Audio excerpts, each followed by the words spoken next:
Howdy from Music City.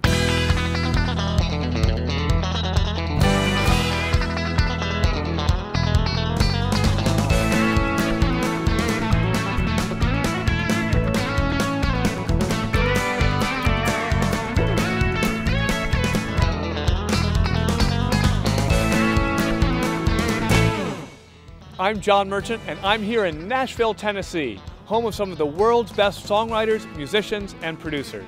As the center for country music, the city of Nashville includes must-see destinations like the Country Music Hall of Fame and the Grand Ole Opry. It hosts the annual Country Music Awards, and it features some of the greatest recording studios in the world, right here on Music Row, including this one. Come on, let's check it out.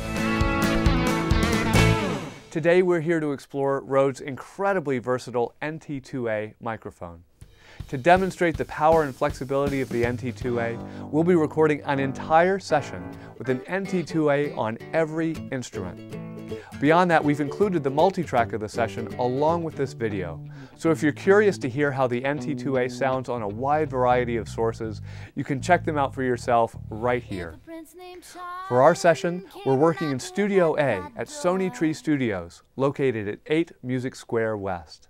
Studio A has hosted an amazing array of artists like Jewel and Sync, Gretchen Wilson, The Mavericks, and Olivia Newton-John, just to name a few. The NT2-A features a large 1-inch dual diaphragm capsule and was designed to capture a wide, smooth frequency balance. This pattern selector allows you to switch between 3 different polar patterns. Omni, short for omnidirectional, captures sound from all directions equally well. Cardioid. This heart-shaped pattern listens for sound more from the front of the mic and rejects sound that comes in from the back. And bidirectional, with its distinctive figure-8 pattern, captures sound on the front and rear, but not from the sides. With these patterns, you can focus the NT2-A so that it only captures the aspects of any instrument you want and reduces the level of unwanted noise. I'll show you some specifics about how to use these to best advantage when we start miking up the band. In addition to the pattern select, there are 2 additional controls. The high-pass filter allows you to roll off the low bass captured by the NT2-A. At the 0 position, there is no roll-off, and the mic presents the full wide bandwidth of the source. When you listen, however, you may find there is unwanted noise, like air conditioner rumble or too much low-frequency boom, coming from the source. In these situations, you can engage the filter and gently roll off the extreme lows at 40 Hz, or be a bit more aggressive and roll off everything below 80 Hz. Like with any of these choices, let your ear be the judge of which setting works best. When it sounds right, it is right. Because the NT2-A is quite sensitive, there may be times you need to adjust its overall output level. On sources that are particularly loud, you can engage a 5 or 10 dB pad to reduce the level at the preamp. There is no undo for distortion once it's been recorded that way, so you really should try to avoid it right from the beginning as best you can. Of course, you can always make level and EQ adjustments on the console or in the mix, but there are lots of practical advantages to recording it sounding good in the first place, rather than using processing like EQ and compression to try to fix it after the fact. Now that we've seen these controls, let's have a look at some of the ways we can use the NT2-A for our session. Okay, so we're here in the tracking space, all the band gear is set up, and now it's time to get started miking everything up. Typically I start with the drum kit because it's so complicated. There's an awful lot here, and usually use quite a few mics so you have extra choices later on. Now typically what I wouldn't do is use one type of microphone for the whole kit, and in fact for the whole band, but we're trying something different today. We're actually going to show how versatile the RØDE NT2-A really can be. So we're using it kind of on everything, and we're going to start with the drum kit. And beyond that, let's see how it looks like on the kick drum, right here. So we're here at the kick drum, and when I record a kick I almost always use 2 mics. I'll use one on the inside to catch the attack, and then one on the outside to catch more of the resonance or the ring of the kick itself. So now that we're here at the mic, we can adjust its position to capture the best version of the source that we can. The further away we go, the more of the low end we'll catch, but the less attack we'll have. If we move it closer, we lose a bit of the low end, but we'll get more of the smack of the sound. Additionally, we want to look at the front panel and make sure that the pad is turned on. In this case, we have the 10 dB pad turned on. I have it in the directional pattern, so it's in cardioid. And I have the filter set at 0, so it's going to be completely flat. And once the two are placed, so I can now choose between the interior one to catch more of the attack or the outer one to catch more of the resonance, we're ready to move on to the snare. Okay, so now it's time to look at the snare drum. I'm actually using 3 separate mics on the snare, 2 above and 1 below. The NT2-A that's set on the top is 3 fingers above the rim, aimed as best I can at the center of the drum. The 10 dB pad is turned on, and the polar pattern is cardioid. I really want this mic to listen to just the snare drum and exclude everything else, especially the hi-hat. I am worried that he's going to hit the drums really hard, and so I have a second snare mic on the top. It's the M1. It's a dynamic mic. It's a little bit more robust. It's not quite as sensitive, so when he really whacks it, it's going to handle those bigger transients. Additionally, I'm using an NT2-A on the bottom of the snare to catch the rattle of the snares. I don't always use that mic in the mix, but sometimes it's nice to have it available if you want a buzzier snare. Again, it needs the 10 dB pad to be switched on, and it too needs to be in the cardioid pattern. Beyond that, then it's time to look at the hi-hat mic. I'm actually using a fixed cardioid pattern NT5, and I've tried to position it so that it captures just the hi-hat, and that the hi-hat itself actually serves as a baffle or a barrier between the mic and the snare drum. So we really get just the hi-hat as best we can focus. So let's move on to the toms. The toms are placed similarly to the snare drum, though they're a little bit further away because the toms are more resonant. We want to catch more of the tone of the instrument, and that big 1-inch diaphragm on the NT2-A catches that. We want to make sure there's no roll-off on either of those, but we do want to make sure that the 10 dB pads are on both toms. We've backed them off just a little bit further away from the instrument than is on the snare. And once all those are in place, all of those mono mics are ready to go, now it's time to look at our stereo overheads and our stereo room mics. So stereo overheads are placed, probably unsurprisingly, over the head of the drummer. And this is an example of coincident pairs where the 2 mics are as close together as you can get them without actually making physical contact. This particular array is called the Blumlein pair, and it's one of the oldest stereo pairs that exists. In fact, it was the first stereo pair that ever existed. And it's 2 bidirectional microphones, that is to say 2 figure 8s, and one facing the left side, one facing the right, and they're listening down. They're kind of capturing the overall sense of the drum kit, sort of focusing on the cymbals, but really capturing everything. But in addition to listening down, they also listen up because they're in the figure 8 pattern. So they're actually listening to the space or the sound of the drum kit above us. And in a room that sounds this good, you don't want to exclude that sound, you want to include it. So it's very mono compatible. It works well over in mono, but in addition to that, it has this great sense of space. So that's the Blumlein technique. So the last mics for the drum kit are the room mics, and for this I'm using 2 of the NT2-As. They're spaced apart roughly 40 centimeters, and they're all set to omni mode, which means they're listening in all directions. They're not focused one way or another. There's no pads and there's no filter turn on these, so they're wide open and clear. The idea with these mics is they capture the overall impression of the drum kit, as if you were standing in the room. They catch a lot of the ambience of the space. And so with all of these options, we get lots of great ways to make this drum kit sound exactly the way we want.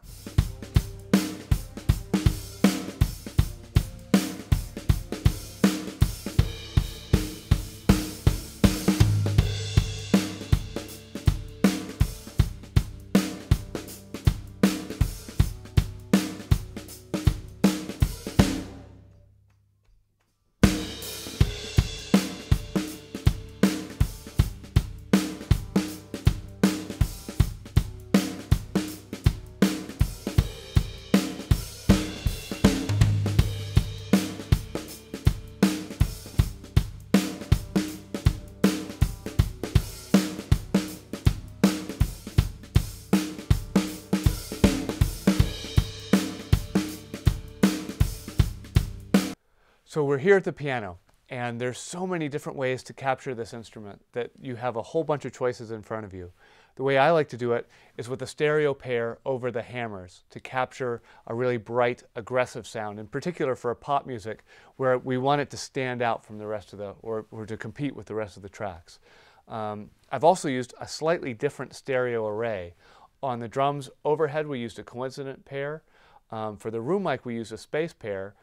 And over the strings of the piano, what I've used is a near coincident pair. It's kind of a halfway point between the two. The mics are fairly close together, somewhere from 15 to 30 centimeters together. And they are faced away from each other, so they're kind of covering out left to right. In this case, they're kind of, one's covering the low strings and the other's covering the high strings. And together they create this lovely wide stereo image. The polar pattern is a directional. They are set to the cardioid so that they only listen down. I'm really not interested in the sound that's skipping off the top lid of the piano. I have no pad on there, but I do have a slight low end roll off. Everything below 40 hertz is rolled off on these mics.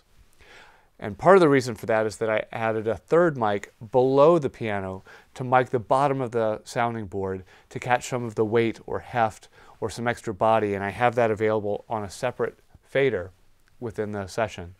So that mic is also in cardioid. There's no roll-off and no filter, but all those are used in combination to, again, be able to shape the overall sound of the piano. You can compare that to the way the B3 is mic'd. And actually, when we're micing a B3, we're micing the Leslie cabinet, the spinning speaker cabinet. And the way we're going to mic that up is we're going to use two NT5s, or the way I've mic'd it up is to use two NT5s on left and right, either side, so we get this nice wide stereo, especially when as they slow down or speed up the speed of the rotating speaker, you really get this great dramatic image. And in addition to the two mics on the top to kind of catch the high, smaller speakers, there's a single lower speaker that spins on the bottom, and I've used a single NT2-A to capture that, with no roll-off and no pad, but a cardioid position, again, because I only want to capture that low end, not the two high ends. And all of those give us lots of options for making all these keyboards sound great.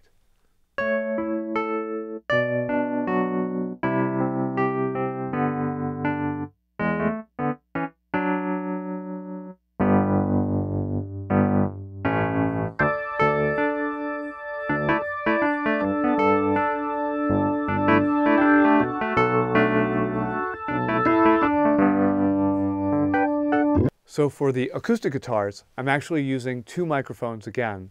I'm using the NT5 to listen down the neck. It actually gets a lighter, more percussive sound, so for more of the scratch or the sound of the pick on the strings. And then the NT2-A I've got to capture the body or the warmth of the guitar.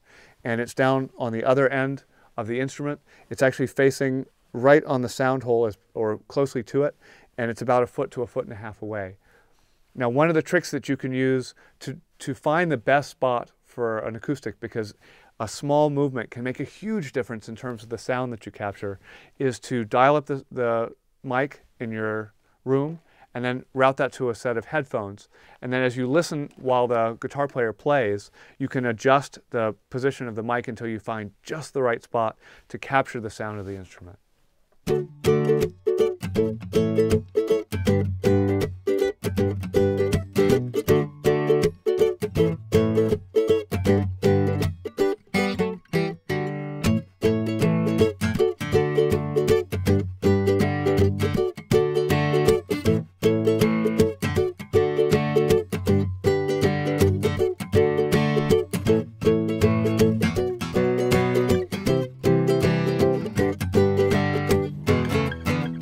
So now let's have a look at the guitar rigs. They're placed in this sort of cave, which is actually just some isolation to keep the sound of the amps as best we can from spilling too much into the other instruments like the drums and the piano. Guitars, even in the studio, can get kind of loud, so we're trying to keep them a little bit contained.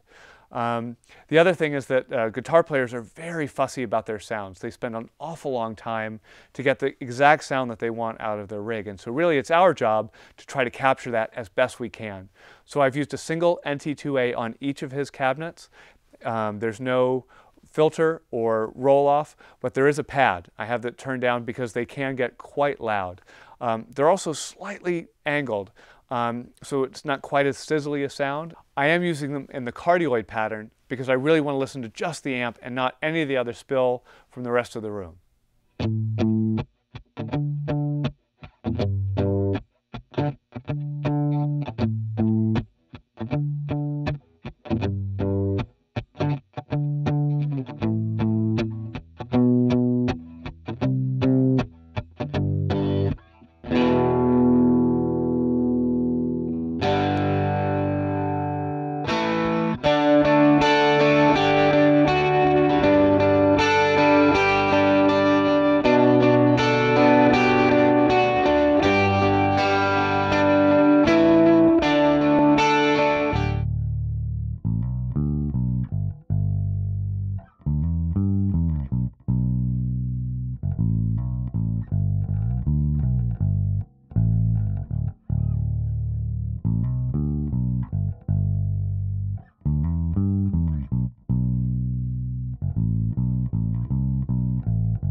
So let's have a look at the vocal mic. And I have to say the NT2-A is a terrific vocal mic.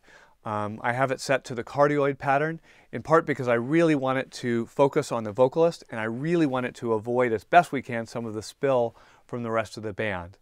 I'm not using any of the filters or the pads. I'm not concerned that they're going to overload the electronics.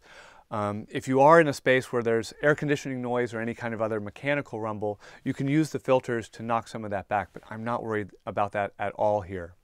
I am going to use the pop filter, however, to make sure that we can avoid any unwanted plosives, any pop Bs or Ps that might otherwise ruin a recording.